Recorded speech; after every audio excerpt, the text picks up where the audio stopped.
Hello friends. आज मैं आपके साथ बहुत इंटरेस्टिंग टॉपिक शेयर करने जा रही हूँ। So today's topic is GDP. It means gross domestic product, सकल घरेलू उत्पाद।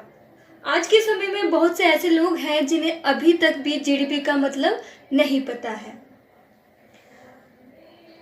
जीडीपी क्या है, किस तरह यूज़ की जाती है, इसमें कौन कौन सी चीज़ें इंक्लूड की जाती हैं। तो वीडियो शुरू करने से पहले मेरा आप सभी से एक प्रश्न है कि अभी कुछ दिन पहले मोदी जी ने एक बात कही है कि हमें आत्मनिर्भर बनना है। तो ऐसा क्या हुआ हमारी कंट्री के अंदर कि मोदी जी को खुद से बोलना पड़ गया कि हमें आत्मनिर्भर बनना है। इस क्वेश्चन का आंसर आपको इस वीडियो के लास्ट में मिलेगा। तो वीडियो शुरू करने से पहले अगर आप मेरे चैनल पर नए हैं तो मेरे वीडियो को लाइक, शेयर एंड सब्सक्राइब करना ना भूलें। Now will start the topic GDP, gross domestic product. Meaning, gross domestic product is the total value of all the goods and service produced in a country in 1 year और financial year. Gross domestic product क्या है? Gross domestic product किसी एक country में, किसी एक देश में, किसी फाइनेंशियल ईयर में उत्पादित होने वाले जितने भी प्रोडक्ट्स होते हैं, एक ईयर के अंदर जितना भी प्रोडक्शन वर्क हो रहा है, उसकी जो हमें वैल्यू मिलती है, जो उसकी हमें प्राइस मिलता है, वो ग्रोस डोमेस्टिक प्रोडक्ट में आती है। GDP includes the total value of agriculture, industry and service. GDP के अंदर जितना भी एग्रीकल्चर है, जितना कृषि उद्योग है, इंडस्ट्री जहाँ पर हम प्रोडक्शन वर्क करते हैं, एंड सर्विसेज जो गवर्नमेंट हमें सर्विसेज प्रोवाइड करा रही है, इन सब चीज़ों को इंक्लूड किया जाता है। To know the economy of a country we calculate GDP. किसी भी देश की इकोनॉमी को कैलकुलेट करने के लिए जीडीपी निकाला जाता है। So the formula of GDP is C plus I plus G plus X minus M। It means where is C a consumer expenditure. हमारे जो कंज्यूमर्स हैं उनके द्वारा जितना भी एक्सपेंडिचर हो रहा है, चीज़ों पर एक्सपेंड किया जा रहा है, शॉपिंग्स की जा रही हैं या डेली यूजेस की जो चीज़ें हैं, उन सब चीज़ों को खरीदा जा रहा है या बेचा जा रहा है।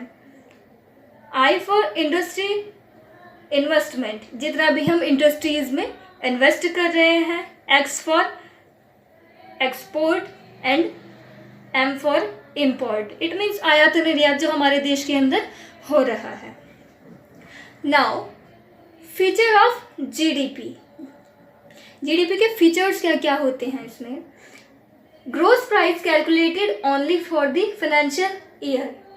जो ग्रोस प्राइस होता है, किसी भी प्रोडक्ट की जो प्राइसिंग है वो कैलकुलेट की जाती है, वो फाइनेंशियल ईयर में की जाती है। GDP records only finished good in a country.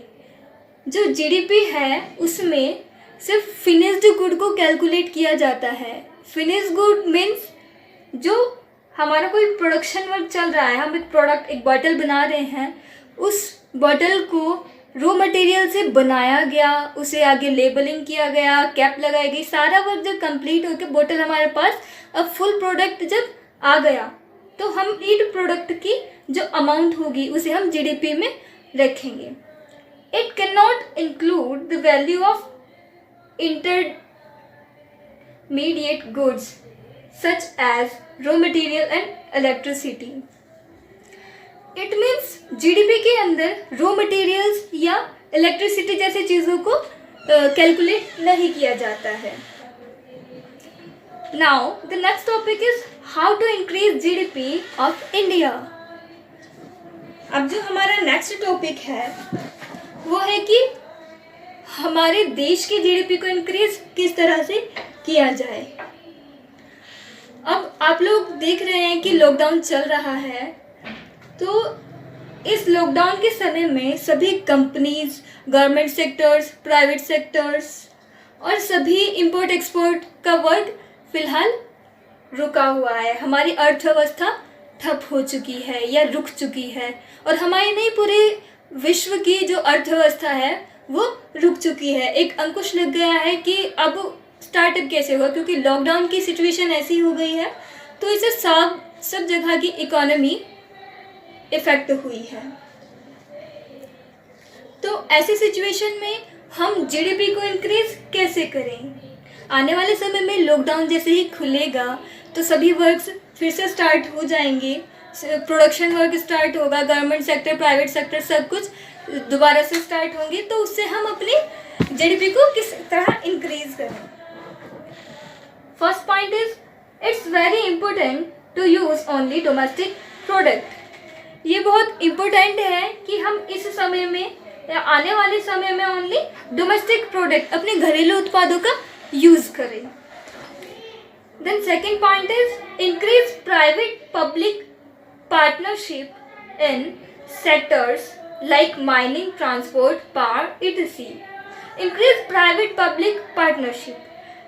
आने वाले समय में हम जो प्राइवेट सेक्टर्स हैं या हम छोटे छोटे जैसे लघु उद्योग होते हैं, उन सब चीज़ों को शुरू करें। हम जॉब्स के पीछे ना जाएं, हम अपना उद्योग शुरू करें, अपना छोटे से एक स्टार्टअप लेकर चलें।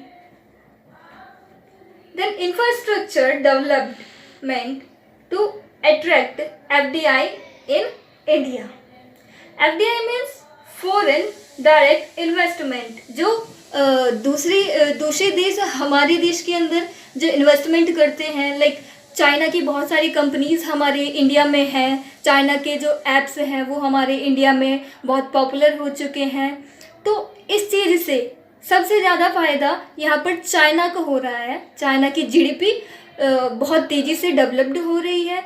जस्ट बिकॉज एक एग्जांपल लेते हैं, जैसे टिकटॉक एक ऐप है, तो हमारे देश में उसका कितना ज़्यादा यूज़ किया जाता है, सब लोग टिकटॉकर बन रहे हैं, वीडियोस अपलोड कर रहे हैं। इस टिकटॉक ऐप का, सिर्फ एक ऐप की बात कर रही हूँ मैं यहाँ पे, सिर्फ इस एक ऐप से चाइना की जो जीडीपी है वो बहुत ज़्यादा मल्टीपल हो रही है और बहुत जल्दी इंक्रीज़ हो रही है। Next topic is provide funding and subsidies to startup companies, small businesses, digital service, e-commerce, all policies given by Modi ji, PM Modi.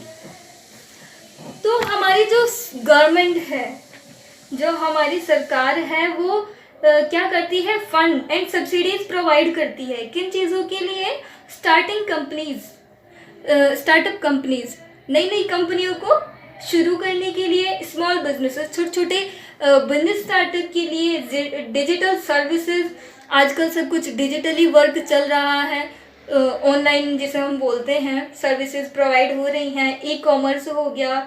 And Modi ji के द्वारा दी गई बहुत सारी ऐसी पॉलिसीज़ हैं, जनधन योजना है, काफ़ी सारी योजनाएं हैं जो हमें प्रोवाइड कराई जा रही हैं। इन सब का हम यूज़ करें। Next point is encourage research activities by educational institutes. Encourage research, it means हमें प्रोत्साहन करना है एजुकेशनल इंस्टीट्यूट्स का। हमें ज़्यादा से ज़्यादा अपनी एजुकेशन पे फोकस करना है। इन्वेस्ट अगर आप कर रहे हो तो आप अपनी एजुकेशन पर करो। मतलब कहने का ये है कि हम अपनी शिक्षा को ज़्यादा समय दें, शिक्षा ज़्यादा ग्रहण करें। Next point is maintain balance between export and import. हमारे देश में होने वाले जितना भी इम्पोर्ट एक्सपोर्ट है उसे मेंटेन रखें। नेक्स्ट पॉइंट इज पे GST on time. GST means goods and service tax. जो हमें टैक्स दिए जाते हैं गवर्नमेंट के थ्रू, उन्हें हमें टाइम पर पे करना होगा। सो नाउ वीडियो के स्टार्ट में मैंने एक क्वेश्चन पूछा था कि मोदी जी ने आत्मनिर्भरता पर क्यों फोकस किया, क्यों मोदी जी को कहना पड़ा कि आत्मनिर्भर बनिए। तो इसका आंसर ये है कि मोदी जी ने इस चीज़ पर इसलिए फोकस किया कि आत्मनिर्भर बनिए। उनके कहने का अर्थ ये था कि हमारे देश के अंदर जितना भी प्रोडक्ट बनाया जा रहा है, या जो भी हम चीज़ें यूज़ कर रहे हैं। तो मोदी जी के कहने का ये अर्थ था आत्मनिर्भर बनने के लिए कि आत्मनिर्भर हमें अपने देश पर निर्भर होना है। हमारे देश में जो प्रोडक्ट्स का प्रोडक्शन किया जा रहा है उनका यूज़ करना है, किसी भी विदेशी चीज़ों का यूज़ नहीं करना है, जिससे हमारी जीडीपी इंक्रीज़ होगी। हमें फॉरेन कंट्रीज़ में जो इन्वेस्टमेंट होता है उस चीज़ पर नहीं ध्यान देना है। और इस आने वाले मेरे नेक्स्ट वीडियो में हम जानेंगे gross net product. It means कि जो राष्ट्र का उत्पाद है। अब तक हमने पढ़ा डोमेस्टिक प्रोडक्ट। डोमेस्टिक क्या होता है? जो हमारे देश के हर राज्य से उत्पादित होने वाली चीज़ें होती हैं, वो चीज़ कैलकुलेट की जाती हैं। और अब हम आएंगे नेशनल प्रोडक्ट के बारे में, नेक्स्ट वीडियो में हम जानेंगे। तो मेरी वीडियोस ऐसे ही आप बहुत प्यार दे रहे हैं और आगे भी इतना ही प्यार देते रहिएगा। Thank you so much.